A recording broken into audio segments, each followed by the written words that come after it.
All right, welcome back to Pink Ribbon and our journey through health. We are going to go back, as I told you last time, we did colitis, ulcerative colitis for the last 3 videos, maybe 4.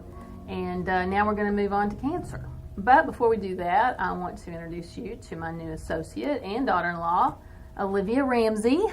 Thank you for finally joining me. We needed some help here and expanding and doing different things. But I'm going to share with you and with her how we got on this journey. Mm-hmm. And so it's actually 2002 we started this journey. And I was in the shower, as most women are when they do their breast exam. And I noticed I had a knot in my right breast. However, at that time, my husband and I, we didn't have any insurance. So to be honest with you, I do not remember what happened after that. I just remember that God, in a miraculous way, got me some great insurance in November of 2002. And at that time, I scheduled my gynecology appointment and went in February of 2003. And he asked me if I knew I had a knot, and I had totally forgotten about it. Mm-hmm. And said, no, I don't remember that. And so anyway, needless to say, as we know the drill, from there it was to mammography, to ultrasound, and to biopsy, and then you get a phone call. And I had asked him to please do not call until after 3:30 when my husband gets home. And I would make arrangements for my son, who at the time was 6, I believe. Mm-hmm. Yes, he was 6. And I was 39. And I said, so please don't call me until after my husband gets home, because I made arrangements for my son, Devin, to be in aftercare. So thank God, Devin was in aftercare, but he did not wait till 3:30. He called me when I was home by myself and said, Miss Ramsey, I'm sorry to tell you, you have cancer. I was like, okay. What's next? And he said, I made you an appointment with the surgeon, and then they'll go from there. I'm so sorry. And I hung up. I was like, you gotta be kidding. Needless to say, that wasn't my thought at the time, though. I basically just fell apart because my husband wasn't home. I called him. And I think the one I feel the most sorry for was my mother. She was at work at a bank, and her position at the time, she was in front of everybody at this bank. So here her oldest daughter is calling her. She's only 39 years old and telling her she has breast cancer and she thinks she's going to die, and who's going to take care of her 6-year-old son. And I thought about it later, and I thought, oh my gosh, what I did to her that day was terrible. But, cancer doesn't discriminate. It doesn't care how old you are. It doesn't care how much money you have. I mean, there's nothing with it. And it doesn't affect just the person that has the cancer.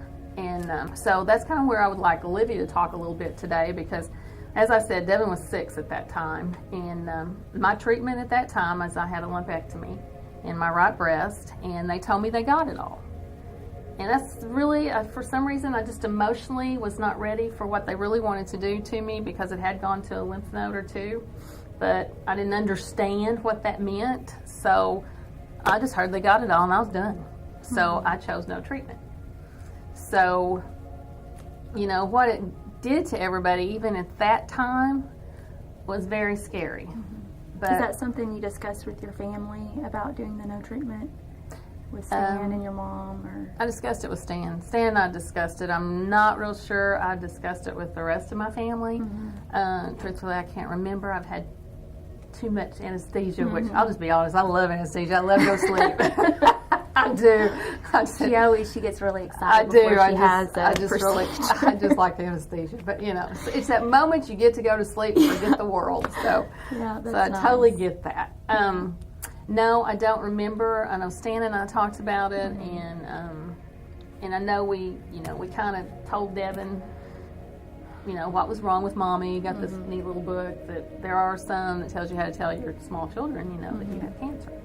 But I did just choose a lumpectomy at that time, and no treatment, and I honestly thought God had healed me, as we all do. Mm-hmm. And truthfully, I think He did for a while. Mm-hmm.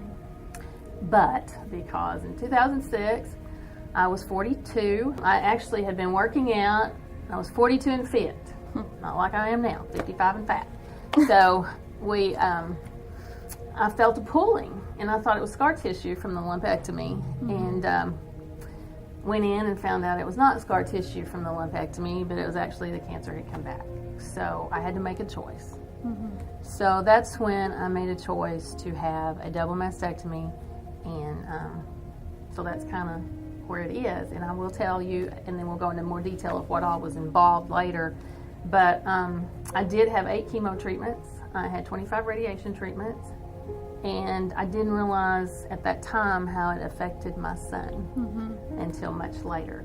And then I think you're getting to see some of how it affected this 9-10-year-old now that he's not 9 and 10, but in his 20s and married. Yes. So how do you see that affected him? Well, I have been having many doctor's appointments for just different things, trying to get my hormones back in check. After having Jensen, who's my youngest, he turns 4 July 4th, my hormones kind of got out of whack. And so I started these doctor's appointments kind of after Devin and I got together, because I didn't know it was my hormones until I started talking to you. And so I wanted to be proactive about it. And we went to a doctor's appointment a couple weeks ago. And usually I know all the questions to ask, and I'm very on top of my health in my appointments. And it was funny because Devin was sitting right next to me, and he was talking to my doctor, and he was asking all the questions. And so I kind of just took a back seat and just watched this conversation between my husband and my doctor going on. And he asked all the questions I would have asked. And so at the end, when she's like, "Well, Olivia, do you have any questions?" And I said, "Nope. I think that y'all pretty much covered it." And we were walking out of my appointment, and Devin said, "Wow, I have a new respect for my dad." And that was the first thing he said. And I said, "Well, why?" And he said, "Because I feel like that's what my dad had done with my mom when he did go to the doctor's appointments." He said that he was always worried about my mom, and now Devin's worried about me. And so he is my advocate now, and it feels so good to have that. And it's not just me concerned about my health, but it's my husband also. Anytime I feel sick, which some of my medicines that I'm on, it can make me nauseated or really tired or just feel really down some days. And he's always there to really take care of me and make sure that I'm drinking enough water, that I'm eating. I mean, he really takes care of me. And he said, he's made the comment that, he kind of used to have to take care of you sometimes. He did. And so, he felt like him being a child going through that has prepared him to take care of his wife.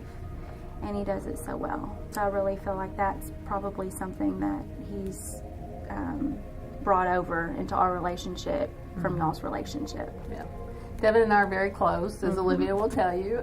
So yes, he did. There was a lot that went on after the treatment began. I do want to say one thing about the hormones. Hormones play a huge role in cancer. I mean, I was estrogen progesterone dominant. And there's so many hormones that need to be tested. Can I tell you that if you get them tested and you keep them balanced, you won't have cancer? No, I can't tell you that. I'm not God. But I can tell you we can be an advocate for our own health and start having a little more knowledge than what we have. Do I blame doctors? Absolutely not. Absolutely not.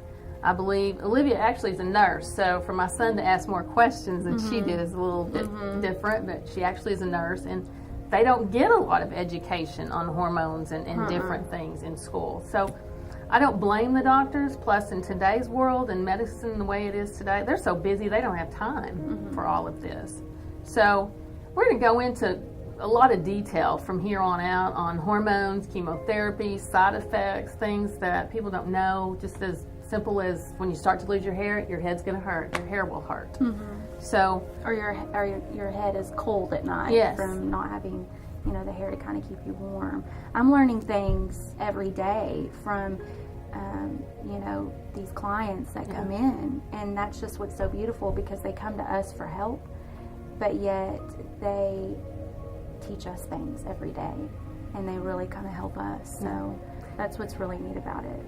So that's where we'll end today, and stay tuned for next month when you start getting into the details of this. Have a great month.